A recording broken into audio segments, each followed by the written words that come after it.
Morning guys, I've just been out doing another Recce video for the Spire Ultra route. Done section 9 now, so only one left to go. So yeah, it's just starting to spit with rain this morning, but I thought I'd catch you up on how I'm doing with my training at the moment, how the knee's feeling and how I'm generally getting on. I can't see the date on my watch. I think it's well, it's Good Friday, put it that way. So Good Friday, and of course the knee is there because I've been on a walk. I've done about 7 kilometers up to now, so I can just feel it just above the kneecap. The majority of it's fine apart from that. So I'd just like to say a big thank you to everyone who's taken the time to leave well wishes and advice and information that might help me with injury in the comments of my recent video. Really appreciate people going to the trouble to help me out or wish me well. It does help the process along, and when I get advice from people in the comments, I do give it due consideration. I always have a think about whether that advice might apply to me and be something that I could or should be doing. And I'll look into things and yeah, decide if it's right for me. And obviously it's very difficult to diagnose someone else's injury online just from their description of it. A lot of people have been saying it might be an IT band issue. ITB syndrome's a common running injury, and a lot of people think it's to do with having tight muscles at the top of the IT band that are then pulling on the kneecap and stuff like that. But then you've got people like Brodie Sharp, Australia's most famous online physio, from what I can gather, who directly says that that's not the cause, and he'll say that, you know, foam rolling and massaging the muscles at the top of your hips and the IT band itself is not going to, you know, bring your kneecap back into line, or all that stuff that's commonly talked about on the internet. And he's the kind of guy that looks into the science of things and keeps up to date with information about injuries. So myth number 2 is that releasing the ITB will help knee pain. Releasing your ITB, or trying to release your ITB, doesn't really do too much. Yeah, it's always difficult to get one straight answer from all the information that's available. One popular comment I get, not surprisingly, is that it would be a great idea to go and see a physio about it. And obviously that's good advice. There is a cost involved in that, of course, and you know, I don't have an endless supply of money, so I do have to pick and choose when I go and get professional help for an injury. I had that sports massage when my hips were really giving me some trouble recently, and that helped to clear that up.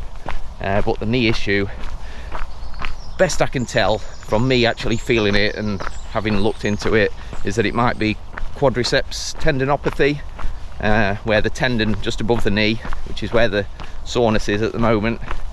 And I must say it's only mild, you know. If I'm not thinking about it, I barely notice it, so there's no sharp pain or anything like that. But the tendons just above the knee can just get a little bit disheveled after you've gone and done something much harder than what you used to, which in this case is the Carsington half marathon. Very undulating course, lots of ups and downs almost constantly. And yeah, I remember commenting on the video of the race that the downhills were smashing my knees up or smashing my legs up. And yeah, it's not the first time that doing something like that or just building up the volume too quickly in my training has given me a sore knee, and I've had to recover from that. More often than not, it's the downhills that cause the most damage in my experience, and yeah, that does seem to ring true. I mean, there's every chance I could turn up to the Ultra, run the uphills and just take it very carefully on the downhills and not be too bad for a good chunk of the race, but I'm not making that decision just yet. So when it comes to physios and my history with such, some very noisy geese over there. I did go and see a physio about knee trouble in the past, and he had a treadmill in the office so he could video my running form from the side and from the back.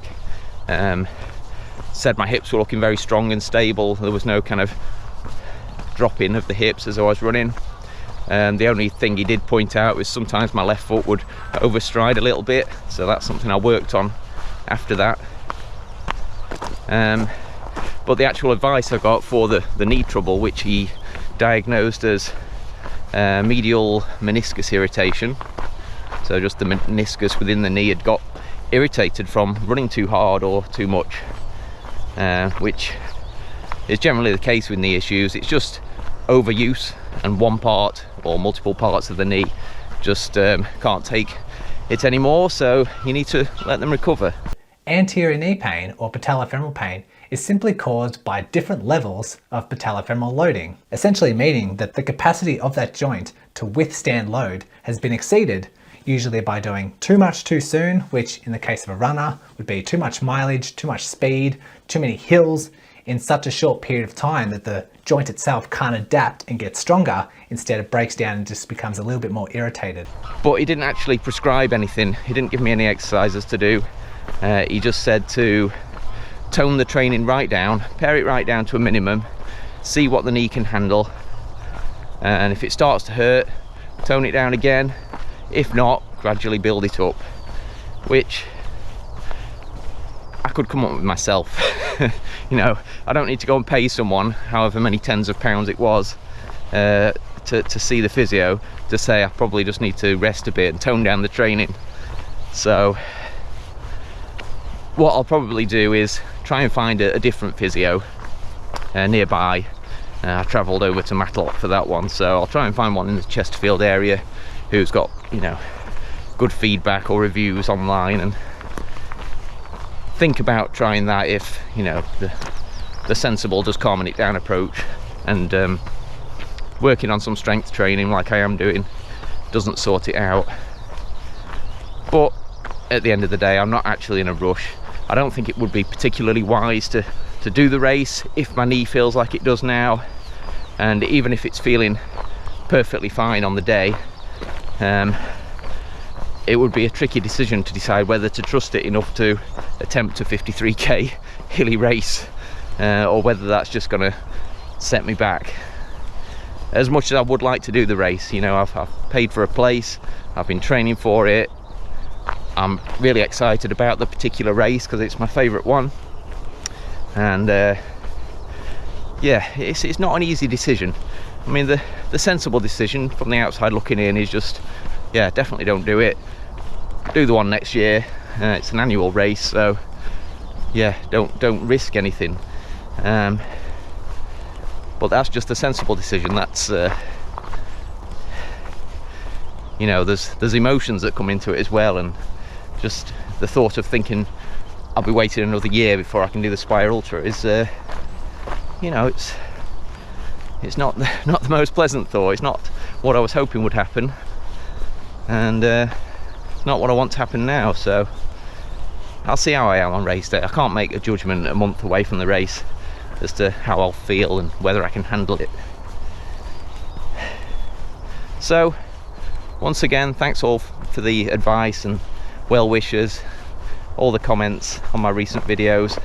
I hope the people doing the race do get some benefit out of my Recce videos, and if I put the race off till next year, they might save me coming out and wrecking the parts of the course that are a bit harder to get to, harder to find parking spaces nearby and stuff like that. I'll be able to kind of relearn the route by watching my own videos, which will be helpful. So yeah, thanks again guys. I'm going to walk back to my car now. I left it in Arkwright Town. There's a really handy free car park behind the post office there if you do decide to come and recce any of the route yourself. And other than that, I'll see you soon.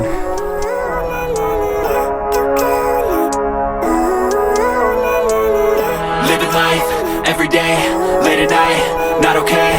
All I want, and I pray, all I need are some better days. Fuck me, I'm looking in the mirror, so foggy, but I've never seen clearer. I don't really think anyone can save me, and honestly I'm not really sure I want saving. I like to be my own worst enemy. There's no risk if you don't try at anything, so I'ma just keep buying everything. See you in the next life, have to be a better me. I don't think that my head's on straight, gotta flip it and grip it and go and get an x-ray.